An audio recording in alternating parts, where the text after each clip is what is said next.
Bonjour François. Bonjour Alim, bonjour à tous. Bonjour, donc nous nous retrouvons pour évoquer l'événement qui aura lieu samedi sur l'hippodrome de Deauville, une épreuve disputée sur les 1600 mètres de la ligne droite, le prix du Hong Kong Jockey Club, réservé à des 3 ans et plus. François, comment peut-on présenter cette épreuve? Déjà, c'est un handicap très disputé, très convoité, très ouvert.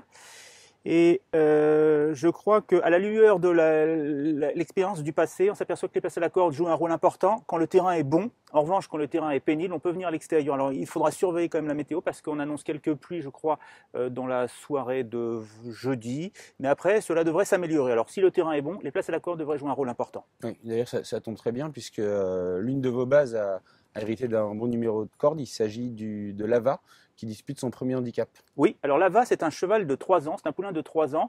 C'est curieux, il y a peu de 3 ans de départ de cette épreuve. On dit, oui, les 3 ans face à leurs aînés, c'est compliqué. Mais je pense qu'il faut s'en occuper de ce préjugé. C'est aussi important que les premières jambières de nos grands-pères. Parce qu'on s'aperçoit en regardant le passé de cette épreuve, en 2010, je parle du grand handicap de Deauville, mais c'est la même épreuve, sauf que c'est la première épreuve. C'est la seconde. Eh bien, les 3 premiers, Dubas, Best Dating et Riskly, Lafonparia, Vatel et Nicolas, les 3 premiers à l'arrivée étaient des poulains de 3 ans. Donc il faut cesser de dire que les 3 ans trouvent une tâche difficile face à leurs aînés. Ils sont correctement placés et s'ils sont bien, ils ont une première chance. Et en l'occurrence, Lava, depuis le début de sa carrière, est vraiment un cheval irréprochable qui a fait l'arrivée de toutes ces courses. Exactement. Et l'autre jour, là j'en parle dans les notes de présentation du Quintet, dans les passes Chaumont, j'attire votre attention sur le fait qu'il a donné une bonne réplique à un certain Vasiliani, qui n'est pas n'importe qui, c'est un cheval de niveau semi-classique, 2e du prix des Chênes, 3e du prix Thomas Brion. Donc au regard de cette performance, il est à son poids. En revanche, comme tu n'es pas quelqu'un de manichéen, ta seconde base est un cheval beaucoup plus expérimenté que Lava. Oui, alors ça sera sa 5e tentative pour ce rendez-vous sur la ligne droite de Deauville, sa 5e. Il a été 2e l'an passé. Je crois qu'il sera archi favori, vu la réussite de son entraîneur, William Mongil, qui aligne tout ce qu'il veut en ce moment. C'est incroyable, la réussite étincelante qu'il a avec ses pensionnaires. Il ne cache pas une grande confiance, il l'a préparé pour ce rendez-vous. Il a hérité d'une bonne place à la corde. La seule chose qui m'ennuie un petit peu, c'est quand même que son début de saison n'est pas extraordinairement percutant. Il a quand même un peu vieilli, donc est-ce que c'est le même cheval que les années précédentes? On va bien voir, en tout cas incontournable. Mais en tout cas, tu considères que ces derniers résultats ne sont pas à prendre au pied de la lettre? Non, parce que l'entraîneur a dit qu'il avait visé cette course, et vu sa réussite actuellement, donc je lui fais confiance. Bon.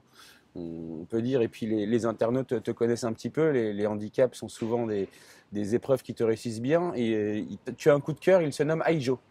Oui, alors c'est vrai que l'autre jour on attendait beaucoup mieux de sa part à Longchamp, mais précédemment, à Maisons-Laffitte, et sur 1600 mètres ligne droite, c'est-à-dire un parcours tout à fait comparable à celui-ci, il avait effectué une rentrée qui était très prometteuse. On l'avait vu tenter de s'infiltrer côté corne avec des ressources à 200 mètres du poteau. Et à cette occasion, eh bien, le poulain représentant de M. Abdullah s'était penché un peu vers le rail et l'avait coupé dans son effort. Sinon, il aurait été sûr à l'arrivée. D'ailleurs, il avait été distancé après l'interrogation des commissaires, ce cheval-là. Donc, c'était une rentrée après près de 8 mois d'absence, très prometteuse. Et pourquoi Élie Lelouch a fait une rentrée sur ce parcours? À mon avis, c'est qu'il avait sa petite idée derrière la tête et qu'il préparait ce grand handicap-là de samedi. Oui, c'est pas le cheval de tout le monde, mais tu y crois. Comme le numéro 15 Lustre aurait pu être aussi un coup de cœur, tu l'as placé en surprise, mais c'est un peu le même profil. Alors Lustre, il avait déjà participé à cette épreuve l'an passé et surtout il y a 2 ans. Il était en valeur 46 je crois, or là il est en valeur 35, quelque chose comme ça. Donc évidemment il y a beaucoup d'eau qui a coulé sous les ponts entre temps, mais je crois que c'est un cheval qu'il faut regarder très au sérieux dans le bas du tableau, d'autant qu'il a montré un net regain de forme cette saison. J'oublie sa dernière course de Vichy. Vichy, c'est très bizarre, c'est un hippodrome bizarre, donc on oublie sa dernière course et il est bien placé à côté corne. En plus, l'entraîneur a une grande réussite dans cette course. Entraîneur de Villers, qui plus est. Et en préambule, tu as expliqué que c'était une épreuve vraiment, vraiment très ouverte, donc on va éviter de faire des impasses, mais aurais-tu un regret? J'ai un regret, c'est le numéro 18, Hervé, un petit 3 ans justement. Moi je pense que les 3 ans ont leur mot à dire quand ils sont bien placés et en forme, et c'est son cas. En revanche, il y a quand même, on n'a pas parlé de tous les chevaux qui vont venir à l'extérieur, qui ont une première chance sur le papier, que j'ai retenu un peu plus loin. Et là-dedans, on retrouve notamment des chevaux qui avaient fait l'arrivée l'an passé, et c'est le cas de Singapour Joy.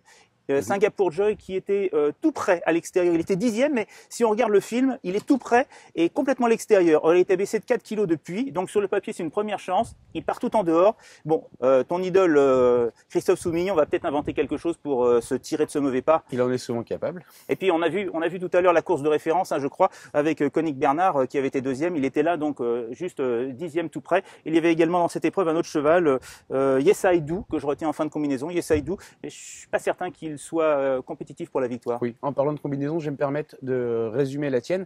Donc, il s'agira du numéro 6 Lava devant le 7 8 Lava. Devant le 7 Koenig Bernard, le 15 Lustre, le numéro 6 Aijo, le numéro 4 Singapour Joy, dont on vient d'évoquer la candidature qui sera montée par Christophe Soumillon, le numéro 1 Elasiaf, le numéro 10 Mystical Power et Yes I Do, donc en fin de combinaison. Aurais-tu, pour nos internautes, un conseil de jeu à leur proposer? Eh bien, je prends 4 chevaux en champ réduit au quintet, donc 8, 7, 15 et 6, mes favoris. J'ajoute derrière mes outsiders, donc 4, As, 10 et 3, 4 As, 10 et 3. Et je reprends donc mes 4 favoris, 8, 4, 15 et 6. Et je les joue en couplet gagnant, couplet placé fermé.